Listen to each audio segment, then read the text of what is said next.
नमस्ते, my self doctor अनुपम। मैं एक आयुर्वेद चिकित्सक हूँ और आपके सामने एक विशेष जानकारी लेके आया हूँ। जनरली ऐसा माना जाता है कि आयुर्वेद मतलब लोगों के मन में बहुत सारी भ्रांतियाँ हैं। आयुर्वेद मतलब जड़ी बूटी होता है। आयुर्वेद मतलब बस जो आसपास हमारे पास उपलब्ध है किचन में वही आयुर्वेद है। और लोग अपने अनुभव से थोड़ा थोड़ा जानकर जो जड़ी बूटी प्रयोग करने लगे वही किताबें लिख दिए, ऐसा माना जाता है। जो कि हमारे समाज में जो फैला हुआ बिल्कुल गलत है। जो इतिहासकार विदेशी ताकतों ने जो इसको दुष्प्रचारित किया है उसका क्लेरिफिकेशन इस चार्ट से आज हम देंगे। हम बात करेंगे आयुर्वेद की उत्पत्ति की, द ऑरिजिन ऑफ आयुर्वेद। ये आयुर्वेद कितना पुराना है?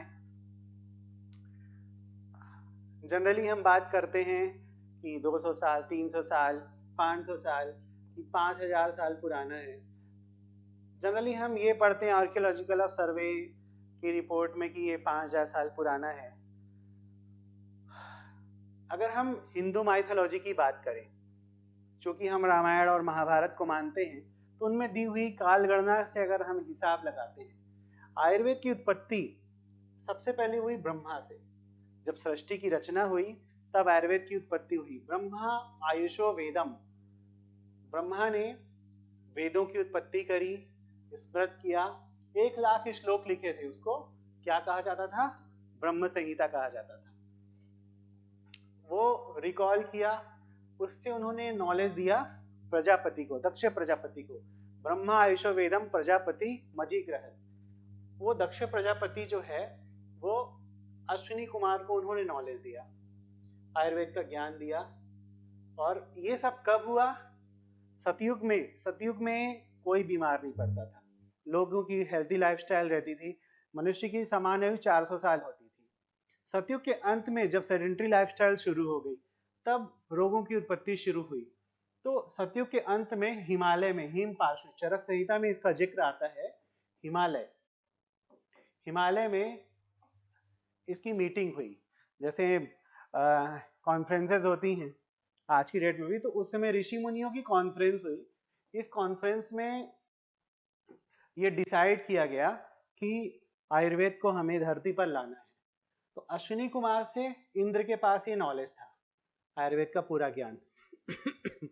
तो महर्षि आत्रेय जो हैं वो उनको मिला। भारद्वाज ऋषि को भेजा गया था इंद्र के पास, तो महर्षि आत्रेय को उनसे मिला।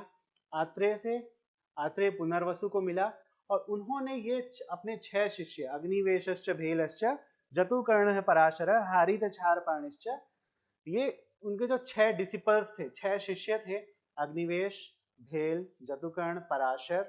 पराशर जो ज्योतिष के जानकार, जो पराशर बृहद पराशर होरा शास्त्रम, ज्योतिष का एक बहुत अच्छा ग्रंथ है।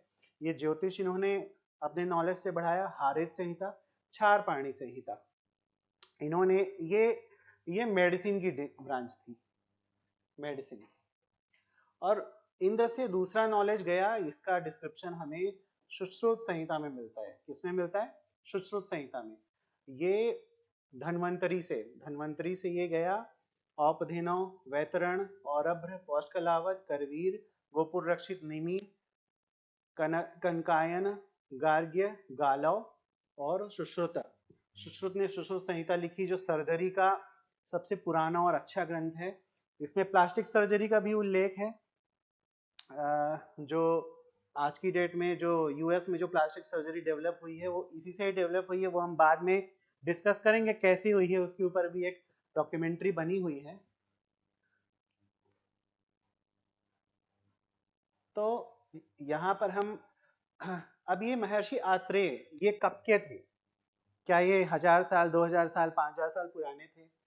सतयुग के अंत में कहा गया। सतयुग का अंत, सतयुग का अंत मतलब अभी कलयुग के 5000 साल लगभग बीत चुके हैं, 5098 ईयर्स लगभग बीत चुके हैं।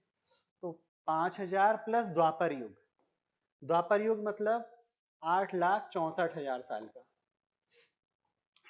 त्रेता युग 16 लाख से भी ऊपर। तो लगभग अगर हम देखें तो लगभग 23-24 लाख साल पहले जब सतयुग था, तब ये महर्षि आत्रेय से नॉलेज आत्रेय पुनर्वसु को मिला और ये आयुर्वेद का ज्ञान दिया। मॉडर्न सिस्टम ऑफ मेडिसिन है ये मात्र 200 साल पुराना है। क्या उसके पहले लोग बीमार नहीं पड़ते थे? अगर आप म्यूजियम जाएं, वहां पे देखें, तो आपको दिखेगा कि इतने भारी भारी हथियार वहां पे वेपन्स रखे होते हैं, उससे कितने ट्रॉमा इंजरीज पहले भी होती थी। उस समय there was no any antibiotics, कोई भी एंटीबायोटिक्स नहीं थी, फिर भी लोगों का इलाज जड़ी बूटियों से, और ना केवल जड़ी बूटियां, आयुर्वेद मतलब जड़ी बूटी नहीं होता है। आयुर्वेद का मतलब होता है मेडिसिन की ब्रांच अलग, सर्जरी की ब्रांच अलग। ये युक्तियोपाश्रय चिकित्सा के अंतर्गत आता है। सर्जरी में पहले भी सारी सर्जरीज होती थी, मेडिसिन से भी सारा ट्रीटमेंट होता था, और लोग स्वस्थ भी होते थे और दीर्घायु भी होते थे। ये हमारा एक महान आयुर्वेद। काश्यप संहिता में भी एक डिस्क्रिप्शन दिया हुआ है, ये भास्कर से भी ये एक अलग ब्रांच थी, ये निकली चिकित्सा कौमुदी, अश्विनी कुमार नकुल, है ना। तो ये एक अलग डिसिपल्स हैं। इन्होंने अलग अलग स्कॉलर्स थे, अलग अलग ब्रांचेस जो हैं उनकी इन्होंने डिस्क्रिप्शन दिया। तो ये हमने एक शॉर्ट डिस्क्रिप्शन दिया आयुर्वेद को।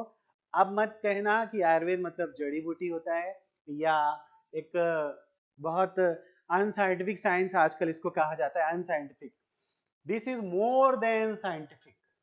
अभी ब्रह्मा के ऊपर क्या लोगे आप, जो पूरा यूनिवर्स संभालते हैं, पूरा ब्रह्मांड, ब्रह्मांड के जो हेड हैं वो कौन है?